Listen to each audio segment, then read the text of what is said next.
Hello students, আমি Nitish sir জ্ঞানজ্যোতি coaching সেন্টারের পক্ষ থেকে তোমাদের প্রত্যেককে জানাই আরও একবার স্বাগত। তো স্টুডেন্টস, আজকে আমি তোমাদের সঙ্গে আলোচনা করব CU/CCF এর সেকেন্ড সেমিস্টারে যে সমস্ত ছাত্রছাত্রীরা কলকাতা বিশ্ববিদ্যালয়ের অধীনস্থ বিভিন্ন কলেজগুলোতে তোমরা DSCC2 বা সোশ্যোলজি অনার্স নিয়ে পড়াশোনা করছো, তাদের জন্য আজকে অতি গুরুত্বপূর্ণ আমি একটা টপিক নিয়ে আলোচনা করব।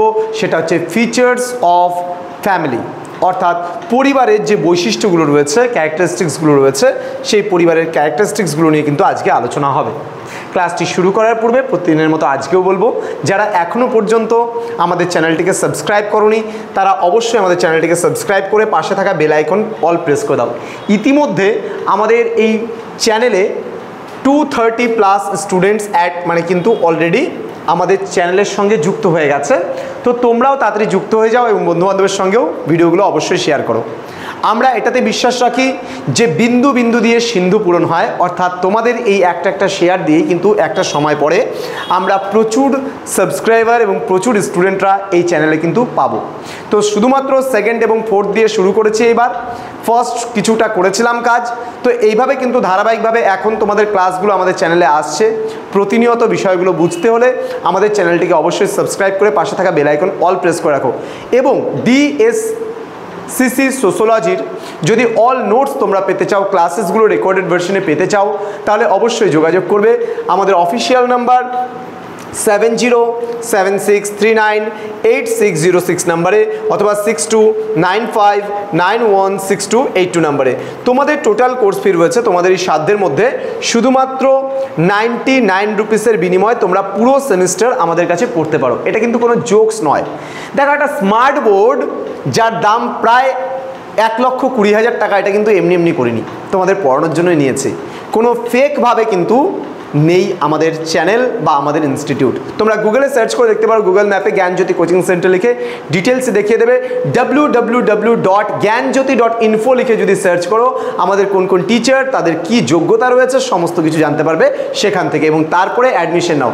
আমি নিজেও কিন্তু একজন কলেজ প্রফেসর ছিলাম। তোমরা যদি ভাবো যে না স্যার আপনার ডকুমেন্টস দেখবো তারপরেই আমরা অ্যাডমিশন নেব, তাও তুমি দেখে নিয়ে কিন্তু আমাদের কাছে অ্যাডমিশনটা নিতে পারো, তাতে কোনো আমাদের দ্বিধাবোধ নেই। চলো শুরু করছি আজকের ক্লাসটা ডিটেলসে। ওকে, দেখো, প্রথমত পরিবারের বৈশিষ্ট্যের মধ্যে আমরা যদি ভালো করে লক্ষ্য করি তাহলে কি দেখতে পাবো। দেখো, পরিবার কিন্তু মানব সমাজের একটি মৌলিক ও সর্বজনীন প্রতিষ্ঠান। তাহলে পরিবারের অস্তিত্ব কিন্তু বিশ্বজনীন, অর্থাৎ সব জায়গায়, পৃথিবীর সমস্ত জায়গায় কিন্তু তুমি এই পরিবারের অস্তিত্ব পাবে। বিশ্ব যেখানেই, অর্থাৎ আমাদের পৃথিবীর যেখানেই তুমি চলে যাও না কেন, সেখানেই কিন্তু তুমি কমসে কম মানব গোষ্ঠী যেখানে থাকে সেখানে কিন্তু তুমি পরিবারের অস্তিত্ব পাবে, অর্থাৎ সর্বজনীন। ওকে, দেন বলছে এটি এমন একটি গোষ্ঠী যেখানে সদস্যরা রক্তের সম্পর্কে, বিবাহ বা দত্তক সূত্রে আবদ্ধ থাকে এবং সাধারণত একই ছাদের নিচে বসবাস করে। এবার পরিবারের মূল বৈশিষ্ট্যগুলি কিন্তু আমরা ধীরে ধীরে এখন আলোচনা করব।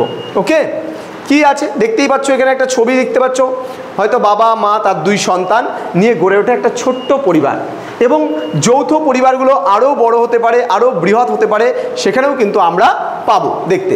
তো এইবার পরিবারের যদি বৈশিষ্ট্যের মধ্যে বলি, তাহলে সবার প্রথম যে বৈশিষ্ট্যটা আসবে সেটা হচ্ছে বিশ্বজনীনতা, অর্থাৎ পরিবারের কিন্তু রূপ কিন্তু সর্বজনীন, অর্থাৎ বিশ্বজনীন। কি বলছে, পরিবার পৃথিবীর প্রতিটি সমাজে এবং প্রতিটি স্তরে কিন্তু বিদ্যমান। এটি মানব সমাজের প্রথম এবং সবচেয়ে প্রাচীন প্রতিষ্ঠান। যেদিন থেকে মানব সভ্যতার সৃষ্টি হয়েছে সেখান থেকেই কিন্তু মানুষ দলবদ্ধতা এবং একসাথে যুক্ত হয়ে কিন্তু মানুষ কিন্তু বসতি স্থাপন করছে। বলছে কোনো সংস্কৃতি বা সমাজ পরিবার ছাড়া কিন্তু টিকে থাকতে পারে না। মানুষ জন্ম থেকেই কোনো না কোনো পরিবারের কিন্তু অংশ, জন্ম থেকেই। আজকে আমি বলো, তুমি বলো, যারা ক্লাস করছো এই মুহূর্তে দাঁড়িয়ে, প্রত্যেকেই কিন্তু আমরা কোনো না কোনো পরিবারের অংশ। কি বলছে নেক্সট পয়েন্ট, সীমিত আকার।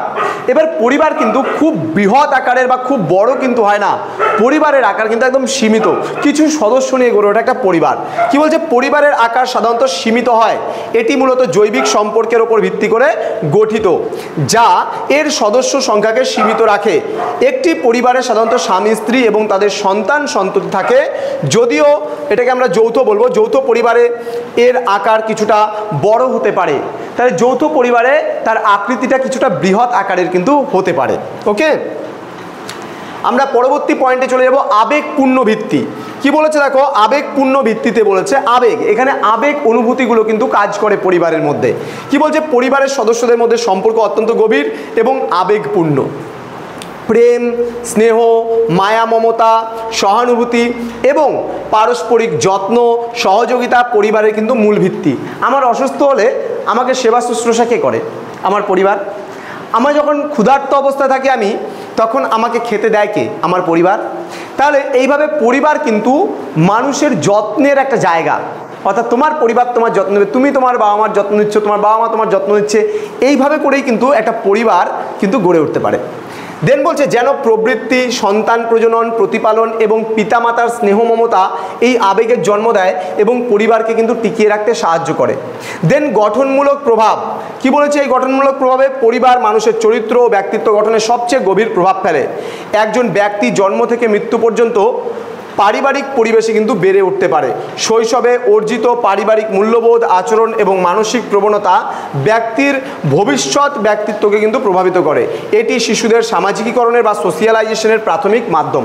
তাহলে একটা শিশু, একটা মানব শিশু একটা পরিবারের মধ্যে বড় হয়ে ওঠে, ধীরে ধীরে লালিত পালিত হয়, কিন্তু একটা পরিবারের মধ্যেই কিন্তু হয়ে থাকে। তো বলছে গঠনমূলক প্রভাবও কিন্তু পরিবারের রয়েছে। চলে যাব আমরা পরবর্তী পয়েন্টে, সামাজিক নিয়ন্ত্রণের ভিত্তি বা বেসিস অফ সোশ্যাল নর্মস। এখানে কি বলছে, পরিবার সামাজিক নিয়ম এবং মূল্যবোধ শেখানোর প্রাথমিক ক্ষেত্র। শিশুরা পরিবার থেকেই সমাজের রীতিনীতি, নৈতিকতা এবং আচরণের ধরন কিন্তু শেখে। পরিবার তাদের সমাজে সুস্থভাবে অংশগ্রহণ করার জন্য প্রস্তুত করে তোলে। ওকে, দেন বলছে অর্থনৈতিক সহযোগিতা। পরিবার সদস্যদের মধ্যে অর্থনৈতিক নিরাপত্তা এবং সহযোগিতা প্রদান করে থাকে। যৌথ পরিবারে সদস্যরা সম্মিলিতভাবে কাজ করে এবং সম্পদ ভাগ করে নেয়। তাহলে যৌথ পরিবারে কি সম্পদ সবাই কিন্তু ভাগাভাগি করে নেয়। হ্যাঁ, একক পরিবারে অর্থনৈতিক সহযোগিতা বিদ্যমান থাকে, যেখানে আয়ের সংস্থান এবং ব্যয় নির্বাহের দায়িত্ব ভাগ করে নেওয়া হয়। বার্ধক্যে বা অসুস্থতার সময় কিন্তু পরিবার অর্থনৈতিক সহায়তা প্রদান করতে পারে। ওকে, নেক্সট চলে যাবো আমরা পরবর্তী পয়েন্টে, প্রজনন ও সন্তান প্রতিপালন। তাহলে পরিবারের মধ্যেই কিন্তু প্রজনন হয়ে থাকে, মানুষজন জন্ম হয়, সন্তান প্রতিপালন এগুলো কিন্তু একটা পরিবারের মধ্যেই সম্ভবপর হয়। নেক্সট যে পয়েন্টটা বলছে স্থায়িত্ব এবং অস্থায়িত্ব। তাহলে স্থায়িত্ব এবং অস্থায়িত্ব জিনিসটা কি বলছে, পরিবার একটি স্থায়ী প্রতিষ্ঠান হিসেবে বিবেচিত হয় কারণ এটি যুগ যুগ ধরে টিকে আছে। তবে এর গঠন এবং কার্যাবলী সময়ের সাথে সাথে কিন্তু অনেকটাই পরিবর্তিত হতে পারে। যেমন যৌথ পরিবার থেকে একক পরিবারের দিকে ঝোঁক দেখা যাচ্ছে, বা বিবাহ বিচ্ছেদের ফলে পরিবারের কাঠামোতে পরিবর্তন হতে দেখা যাচ্ছে। লাস্ট পয়েন্ট যেটা ছিল আমাদের আজকের আলোচনার বিষয়, দায়িত্বশীলতা। পরিবারে প্রতিটি সদস্যের প্রতি অন্যদের কিন্তু একে অন্যের প্রতি দায়িত্ব থাকে। শিশুরা পিতামাতার প্রতি শ্রদ্ধাশীল হয় এবং পিতামাতা তাদের সন্তানদের প্রতি কিন্তু যত্নবান হন। এই পারস্পরিক দায়িত্বশীলতা পরিবারকে একটি সুসংগঠিত ইউনিট হিসাবে কাজ করতে কিন্তু সাহায্য করে। তাহলে এই ছিল আজকে তোমাদের ক্লাস, যেখানে আমি আলোচনা করলাম পরিবারের বৈশিষ্ট্যগুলো সম্পর্কে। তো তোমরা যারা ভাবছো আমাদের সঙ্গে যুক্ত হবে, সময় নষ্ট করো না, একবার জাস্ট যুক্ত হয়ে দেখো। 99 রুপিস, খুব একটা বেশি পয়সা নয়। 99 রুপিসের বিনিময়ে তোমরা যুক্ত হতে পারো আমাদের ক্লাসে এবং আমাদের থেকে পেতে পারো সর্বোৎকৃষ্ট নোটসপত্র।